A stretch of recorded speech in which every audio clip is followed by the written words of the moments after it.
Okay, the chart professor is back. We are moving on to chart number 3. He introduced us to 4 in the very beginning. We had the line, we did the bar, and here we are today with the candlestick. Right. I love it. It sounds like a game of Clue.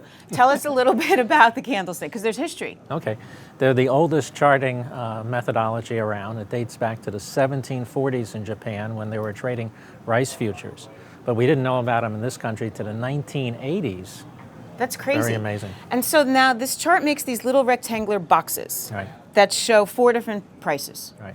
And we have one up here. Right. The extremes of the day are called shadows, and they show when the price goes all the way down and comes back up. Okay, so it's useful. You don't see that on the other charts. And the color of the box instantly tells you who's in charge. So a string of long white candles is the bulls are in charge. The market is closing higher than the opening each day.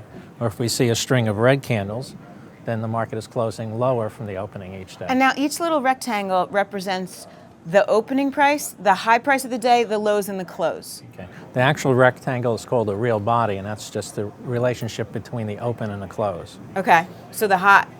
Open and close, that That's battle. it. Yeah. So where's the high and low then play in? The extremes are called the shadows. When if it drops. Yeah. So this is clearly a bigger extreme than like that little guy over there. Yeah. And now one of the pros to this, you said, is it obviously reveals a ton more information. Right. You also said that reversals will quick. Why do you see that in the chart? Western technicals, big patterns evolve over weeks and months. These happen in days, 1, 2, 3 days at the most. So it's designed for spotting reversals. And because many traders don't look at this technique. Because it's kind of confusing.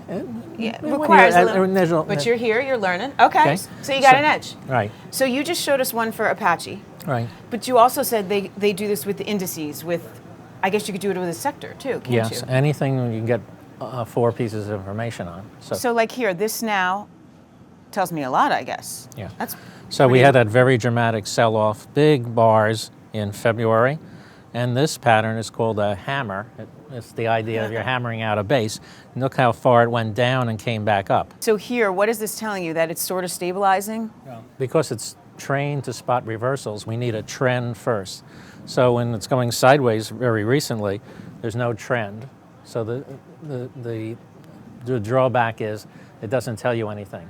So when we have a downtrend, it'll spot a reversal. When we have an uptrend, it'll spot a reversal. I see. So the more dramatic, the better, almost. Yes. So but now some of the cons here, you said it doesn't work intraday? Because it's a battle between bulls and bears, between the open and the close. There is no natural battle between, let's say, 9:30 and 10:30. Right. So if we made 60-minute candles, you don't have to get out of the market at 10:30. But at 4 o'clock, you need to make a decision. Am I buying more? Am I reducing my position? Am I getting out? So in theory, this is almost like your long view of the day, right? Yeah. Because you're not using this at 12 o'clock. No.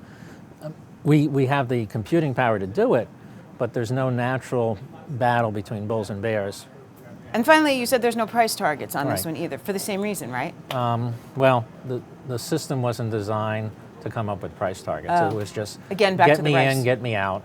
Make sure you check out all of Bruce's stuff on Real Money. Check out all these videos, today's and all the past videos on YouTube, and of course on our site. Just plop his name in and search it.